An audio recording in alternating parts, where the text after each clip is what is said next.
Hello, Wesley. Welcome to the podcast show. So, Wesley Hamilton, and this is his bio for those of you who are less familiar with his background. From a challenging beginning in Kansas City, Missouri, Wesley Hamilton has created an extraordinary life story of resilience and transformation. Following a traumatic incident at age 24 that resulted in him being paralyzed below the waist. West channeled his adversity into a personal revolution, focusing on fitness and nutrition, and astonishingly losing 100 pounds despite this physical limitation.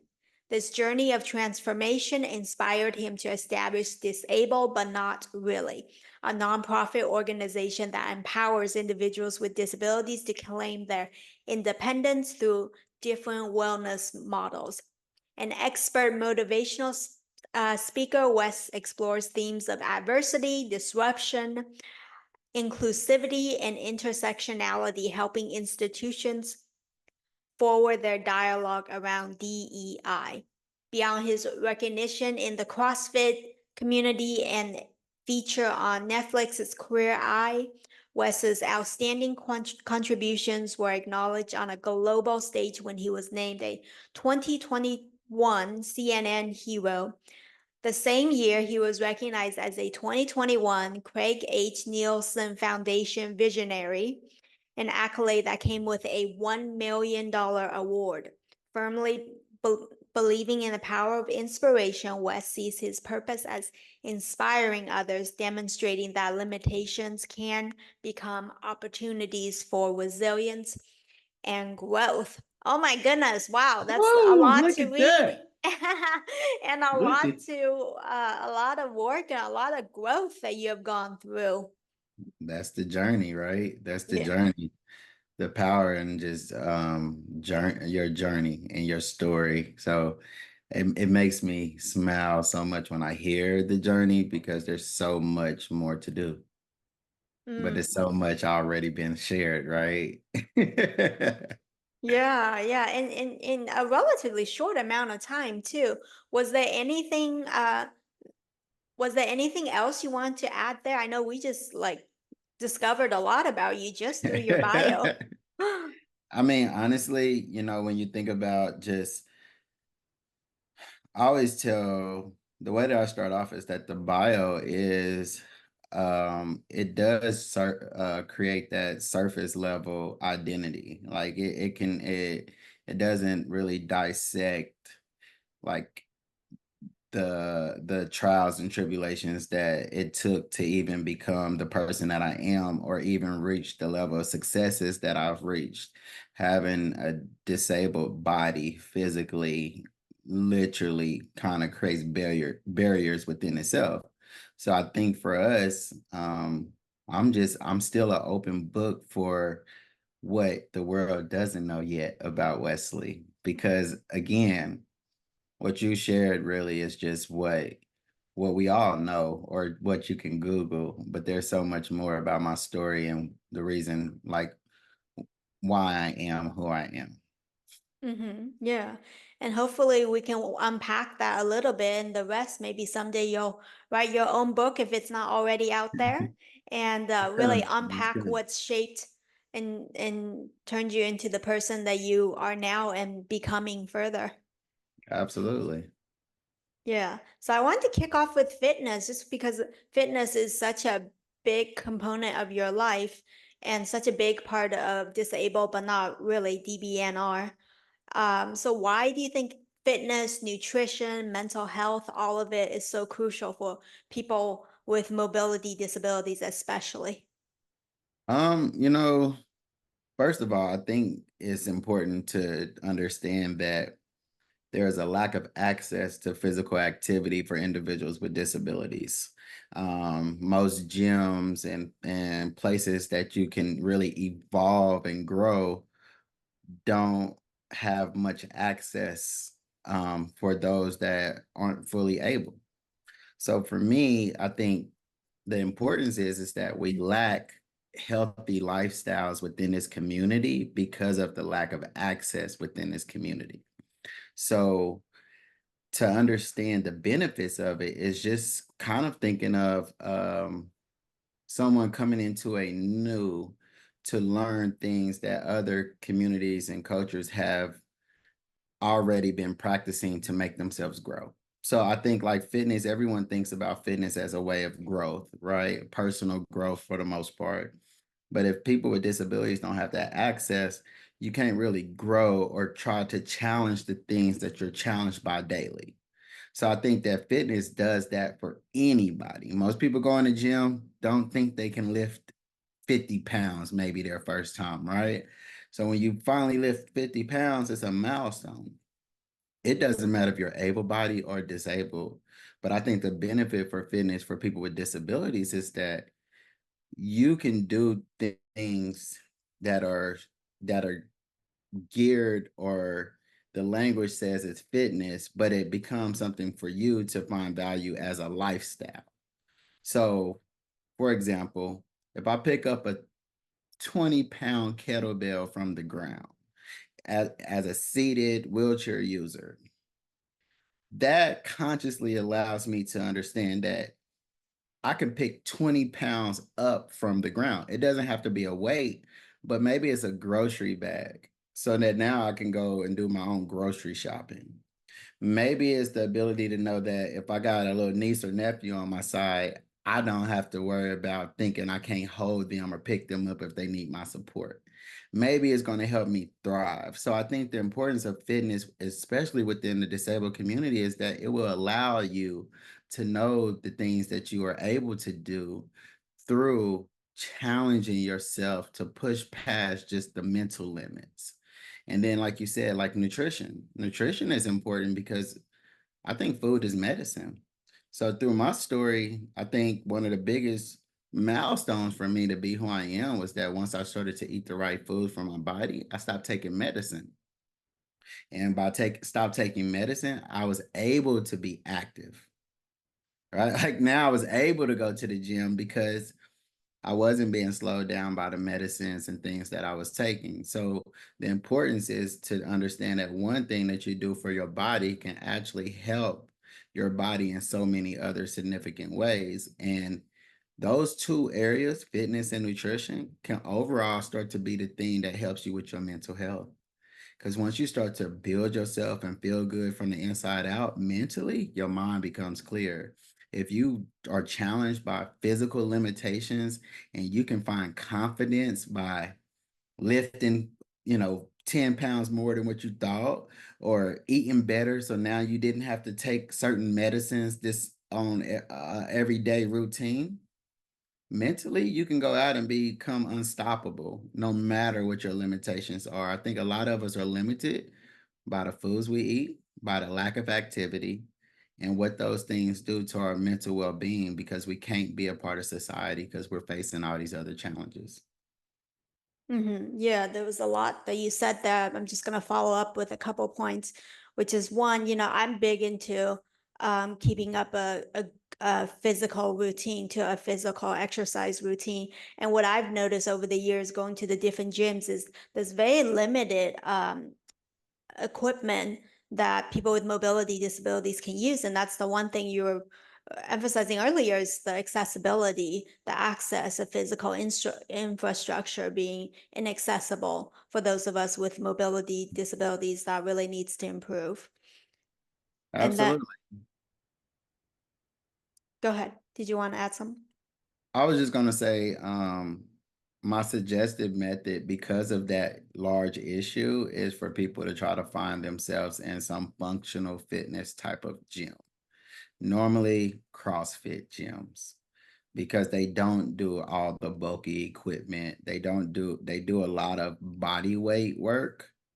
And I don't think you have to be at a certain level of experience to join. When you go to the gym, you see all the bodybuilders, you get intimidated. Like there's some buff CrossFitters, but everybody started somewhere. So just a suggestion that I found as a way to overcome those obstacles.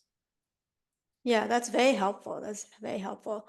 So, something you may not know about me, I contracted polio when I was a toddler, so I'm also a wheelchair user. The corner of this black spot you see over here is actually part of my wheelchair. I'm sitting in a chair, regular chair, but that's my wheelchair right there. Um, and so now over 3 decades later, um, polio has now turned into post-polio syndrome, which you may or may not be familiar with. So it's important that I exercise, but it's also important that I don't overexert myself Mhm. with this condition. So, do you have experience with people like me? So, if yes, what is your recommendation for finding that balance of exercising consistently, maintaining that healthy routine, and also making sure you're not overexerting? Absolutely. So I'll be fully transparent and say, at least through the work that we've done with disabled, but not really, I haven't had someone that said that they identify with having polio. But what I can say is that just for any, like, in reference to trying to find balance, is like first understanding your body, and understanding like how long are you able to be physically active in a day? Because that'll be the first part. Because of course, like, if you're anything like me, there's a, especially as a wheelchair user, you can't just sit all day. So you got to give yourself time and rest and stretch out and all those things. So I think figuring out how much time you can be fully active in a day, and then think about, maybe say you divide that by 12. I'm just giving a good number. But say you divide that by 12, just so if you're physically active for 6 hours a day, and you divide that by 12, you're just basically doing 30 minutes each. So you figure out like what is a good time for you to be physically active. It might be 15 minutes a day, but the rest of it can be compensated in food, right? Like, again, like, nutrition can be your strength when you're not actually able to use your strength. Because as long as you're putting proteins and things in your body, you can really still be active and healthy and all of that. So it's like one of those things to be conscious. Don't, like you said, don't overexert yourself if that's not if that's the recommendation. So that means maybe you go for some pushes around the park or do more cardio and not do a lot of weightlifting, because weightlifting can kind of challenge the body a little bit more, overexert you a little bit more. So I think like that would be my suggestion, taking it slow, or maybe just gradually work up, because when I was first injured, I couldn't do as much as I could do now. So over time, your body will gain strength. And then once your body gains strength, then you can progress. But I would just say, even if you did 2 days a week for 15 minutes a day, would make a significant change in your life just by feeling good. Right. So, but this is something that I will try to do some research on, and we can definitely kind of come back to. I'm very interested now. Yeah, yeah, thank you. Um, yeah, it's something I've tried to explore over the years, just having recently discovered the transition of this virus. So I was living in New York City, and then I was living in Washington D.C. for quite a few years, and it always surprises me. I guess it doesn't really surprise me anymore, but it that people have so little knowledge. Even when I ask physical therapists in well-known, hospitals, they don't seem to have much of a background or information on this.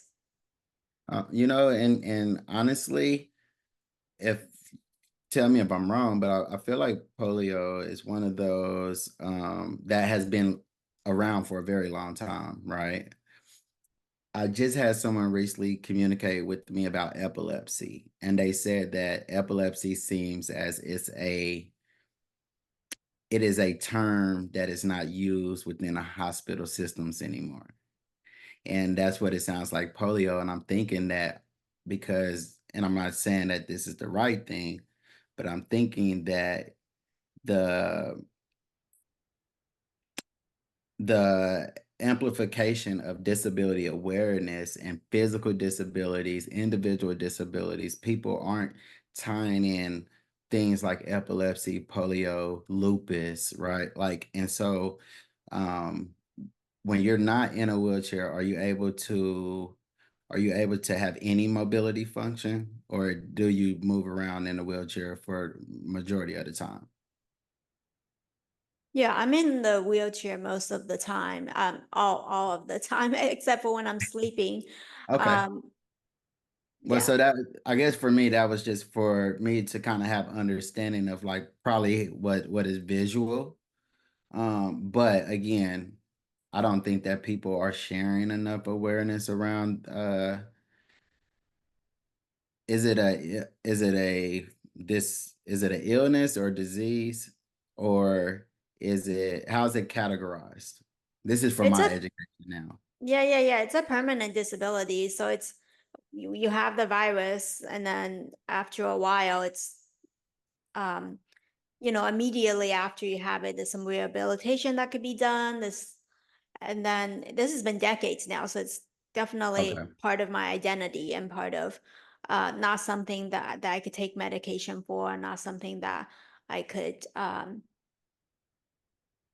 uh, treat per se, because it's just Mhm. part of the identity now. And what I do, what I've balanced it with, and the best recommendation so far is swimming. So I swim every other day or every couple days. So that's an exercise. I feel like Okay. that's hard to overexert yourself. Um, But that's actually one of the perfect best ways to do everything. That's rehab. That's that's some therapy in there too. Like I mean, I don't swim as much as I would like, because everywhere I go doesn't have accessible lifts, and I can't jump over into the pool. That's just not me. hmm, But anytime I get into the swimming pool or have access, I would prefer to swim at least 2 or 3 times a week. yeah, that's So, awesome. So I want to move on to continue talking about people with disabilities, broadening the scope a little bit. So you mhm. mentioned before your injury, you hadn't really seen a positive representation of disabilities. So when you acquired your disability, you had to be that quote unquote sick person because that's all you knew of people with disabilities. How has that changed for you after your injury? How do you think we can get more positive representation of disability into the world? Absolutely. I think for me, the lens changed once I was able to kind of get myself out of my comfort zone. I think when I was in my comfort zone, whatever I was feeling like that sick person was just relatable to the people around me. And when I was tired of being in that position, I started to seek things out. And fitness was one of those things that I really got into. And I got into CrossFit and adaptive CrossFit. And being a part of that community, really, they serve all people. And so I was going to competitions with people that had cerebral palsy or someone that had MS, but they was working out like me. I would be around people that were double leg amputees, but they were working out like me. And they were pushing themselves to be better like I was. And my point of that is that that's when my mindset shifted, when I was able to be a part of the disabled community in a way that I was watching all of us thrive and push ourselves to become better. We wasn't in a hospital at the lowest point of our injuries or going through something hard. We were all trying to challenge like that mental construct of I'm defeated. And that was when my mindset changed, right? I became more open-minded to that it doesn't matter what your limitation is. It's really up here to see how far you want to push yourself. Um, but I don't think that anyone has to be a part of any model. But my intention is to represent the model that I believe, and that's independent to the best of your ability. Yeah, thank you. To follow up from that and expand upon that, what is the beauty in disability as you see it today? I was listening to one of the podcast episodes that you were a guest on, and you mentioned that I believe you were saying the beauty in disability, and so that prompted me to follow up and ask you this question. Oh, the beauty and disability. Now, quote unquote, I don't know what I said in that podcast, but within my heart, I think the beauty of disability is us being able to embrace our uniqueness and show the world what that looks like. I think that it's been beautiful to see that people that probably once didn't think that they could be with like included in society is now creating their own lane and not worried about being included in society. I think the beauty of disability at this moment is that we are evolving into a place that we own our identities instead of worrying about how society projects our identities on us. Very well said. Yes, definitely embracing our uniqueness. I think it's different for those of us with disabilities when we were younger. I know middle school and high school was really tough for me. And coming to grips with, the parts of me that was very different from others, and that using a wheelchair and not being able to stand, and not being able to do some of the basic things that other people around me could. It was very awkward, created a lot of insecurity. So that was very well said, and I want to transition on to um, when you became disabled. So I know it was, as I just read in the bio earlier, it was from an accident, and I know it was from a gunshot. And Mhm. so feel free to go a little bit into detail in that if you like. But my question is, what was that transition process like for you? So there's going to be a series Yeah. of questions, and you can feel free to answer them however you like in this section, in terms of what was that like for you? Who, in terms of an individual, or what, in terms of a service or product, was most helpful during that transition period? Going from a person without a disability to a person with a disability very suddenly. Yeah, go ahead. So,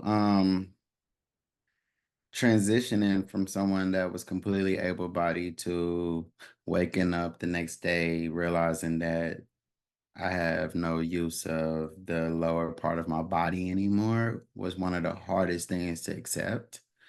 Um, and I think it was because my life prior, I wasn't introduced to disability in a way that it was normalized, where that I thought that even though I could be injured, I still could do something.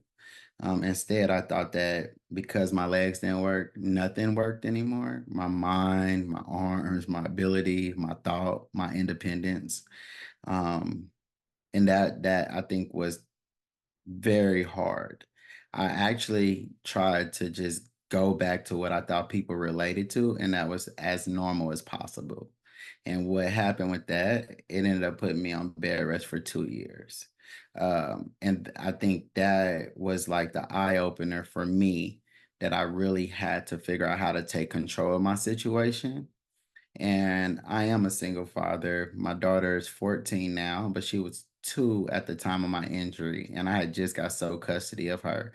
And I know that a lot of people with disabilities, if you acquire it, I would say that a lot of us aren't parents and some of us are, but some have, if we are parents, we probably have help. You don't find a lot of independent, like single parents with disabilities, or at least it's not, the awareness isn't there. So for me, I couldn't be as weak as my mind was trying to raise my daughter. And so that was it. I had to find a way to be stronger than what I was witnessing in the mirror because my daughter, I didn't think that she deserved to have to live with my defeats. And that was where my transition of life for what it was became life of what it is. It was that I needed to at least become a better version of myself to be a father. I didn't know becoming a better version of myself was truly going to change like my life, like my mindset, my ambitions, my will. I didn't know all of that was going to follow. I truly just wanted to be a better father. And that's what made me not become a victim to my situation. Yeah. Absolutely. It sounded like you had a very compelling why, for your being strong for your daughter, this 2-year old who's very fragile and vulnerable, and then she believed in you. I know in Absolutely. one of your interviews, she was saying, getting your Superman chair or something like that. She said something like that to you, something to that effect, and that gave you a lot of hope and positivity. It sounds like motivation.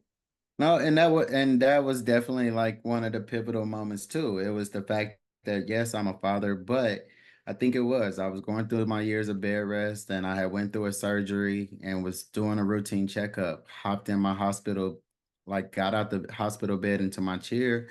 And when my daughter referenced, like it was very sweet. She said, "Daddy, you're getting in your Superman chair."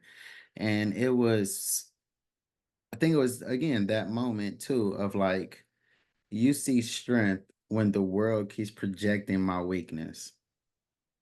Like, I'm not the only one that just feels weak. I want to thrive as a paralyzed individual, but everyone else keeps putting their fears on me. Everyone else that I come in contact with are saying, "Oh, I can't be in your position. I don't know how I can live in a wheelchair. I don't know how I can do that every day." Right. So that is making me believe that I shouldn't know how to do this. But when my daughter said, "Well, Daddy, you're getting in a Superman chair," it made me realize, why should I worry about the negative things the world see of me when I got this little girl that sees some type of superhero that I didn't even believe I could be? Yeah, and that's very powerful and empowering. Speaking of powerful and empowering and projecting positive images out there for younger people or anybody who's in feels like they're in a hopeless place. Who are your role models now, or who are people that you think could be models for others for them to look into? Absolutely. You know what? And it's crazy because that's actually that's really a good question. Because I think for me, I grew up in community where it lacked role models, it lacked leadership. So my first reference to role models would be the authors of some of the books that helped me become better, like Napoleon Hill, right? Like I feel like sometimes we have role models that we never see or touch social media, right? We got amazing people that we're influenced by, but we never get a chance, but they influence us to be better or worse, whoever knows, pick your poison. But for me, it was people like Napoleon Hill, Gary Bishop, Damian John. Like these are amazing people that allowed me to really dial into who I needed to be and overcome who I thought I was. And then disabled advocates. So I have some amazing friends. Leon Ford has a powerful story, doing amazing things. Anna Sorrell, Chelsea Hill. I yeah, I believe that my role models are anyone that are trying to push themselves to be a better version of themselves daily. And that means that anyone that's watching can truly be inspirational to me just by challenging yourself every day to be a better person. Yeah, very well said. Thank you for sharing that. And we're gonna take a sharp turn and seem like switching topics.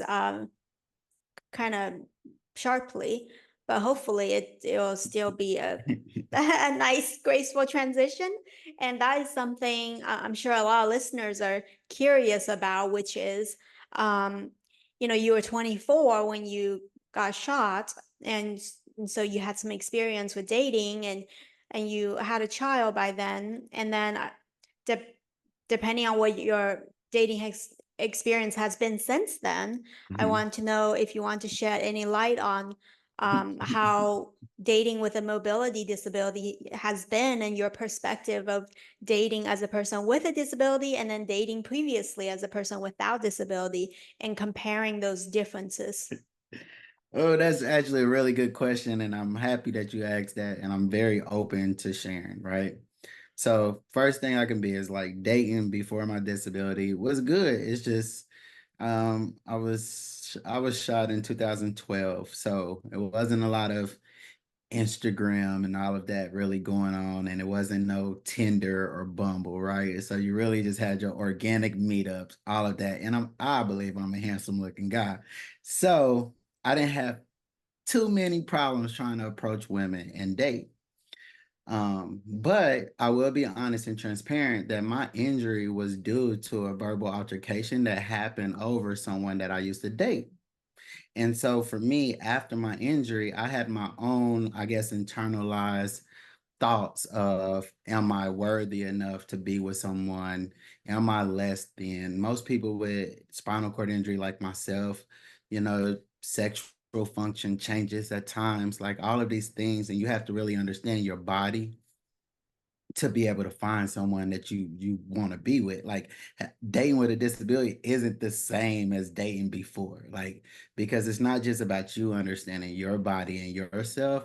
It's about truly trying to have the right partner that can empathize through your whole life, right? Like, just because they might see, like, for me, people would approach me because maybe they saw me on TV, but then when they saw, like, maybe the reality is, okay, well, he's still paralyzed, so it's going to be harder for him to get out the car. Right. So it's like the reality hits people when they date people with disabilities, because maybe you see the surface level of what you think is comforting, but then you have to really see that our lives are challenging. Sometimes it's not up to us, but it can be. So I think dating after disability had been very complicated. I didn't really find it becoming more beneficial for me until I truly had confidence within myself. And I had to understand my body. I had to understand how it functioned. I had to be transparent and vulnerable with whoever comes into my life. Um, and that took a long time. I'm 12 years in my injury, and I would say this is my first year that I've I've been dating that, and I actually feel like I found someone that truly sees me, and we have conversations and talks about long term and future, and I don't have to hide my disability or the things that come with my disability within this relationship. But I know from experience that I've had partners that I had to hide certain areas because it because it was overwhelming for them, right? Like maybe pain. Maybe I had to subside some of my painful days because that person didn't understand how to react to my pain the right way. Compared to the person I have now, and if I'm in pain, they'll grab my hand and hold me, or tell me to come here and come closer for a second, or just say, I got it. I'll wait a second till you're done, and then I'll follow back up. It's never like, are you okay? Is there something wrong? Right. So I think um, you have to find yourself and know yourself first, and then it gravitates to the partners that I think that you're deserving of. Yeah. Thank you. I think, yeah, you're right in terms of, dating as a person with a disabilities. There's a lot that you don't see on from the surface. There's a lot of obstacles and challenges. And I think as for those of you for those of you with mobility disabilities like myself and like Wesley, um, a lot of the challenges and obstacles are also more obvious and you can see it, but then there's also a lot that you can't see.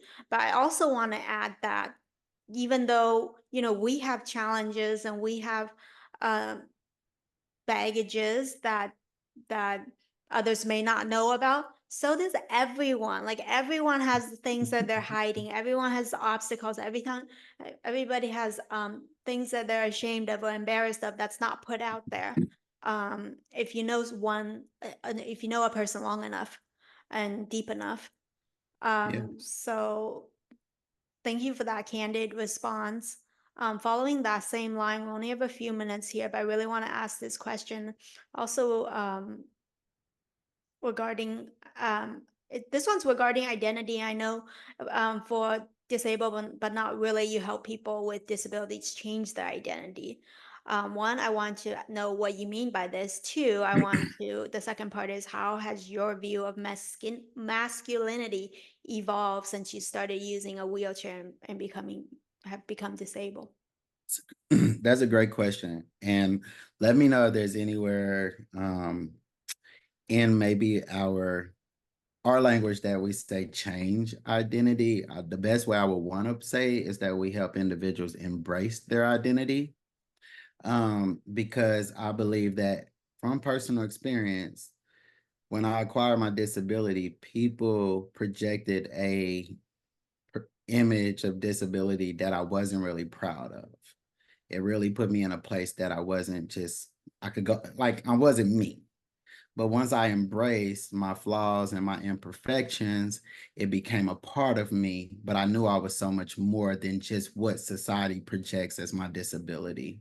So through my nonprofit, what we try to do is just say, hey, you got a spinal cord injury? Great. But what's your name? Because your name comes first, because that's who you are. And then what do you like to do? Oh, you like to draw? Cool. So you're a person with spinal cord injury that's named that loves to draw, right? Finding your identity outside of, again, society can say you're disabled and you forget that you was a musician. You can forget that that you was a track star, that you could still probably go out and coach if that isn't something you want to do. Like, we want to, again, help people find their identity within themselves and understand that those things intersect with their disability. And however that looks, that's fine, right? So truly embracing your identity, because I don't think the world gives that enough. The other part, the other question was the masculinity. Honestly, I think I've become more vulnerable and just open-minded now that I have my disability. Like, I know I'm a man. I know I can have masculinity, but vulnerability feels good, right? Like, I feel good to, how women say like they're in their soft girl era, but I feel good to have moments where I don't have to feel so hard all the time. I feel good when I don't have to like hold a standard, especially as just a black man. Like, I don't want that. So for me, masculinity has just made me more aware that there's a time and place, but I can still be human and I can still relate to everyone else that might not be as masculine as me. Yeah, yeah, well said. Thank you. I think as a society, we still need people, um, you know, I know it's thrown out there a lot, token minority, being black and being a person with a disability and being a minority and on a couple different fronts. Your perspective is really valuable and you're willing to share that. And so for people who are intrigued by this interview and want to learn more about you, get involved with disabled but not really, how can they learn more about you in closing and follow your work? Absolutely. Um, the easiest way to do it is just Google disabled but not really or Wesley Hamilton. And you can find everything that we're involved in. But for specifics, disabled but not really across all boards and social media channels is spelled how it sounds. And then for me, it is I am Wes Hamilton on all platforms.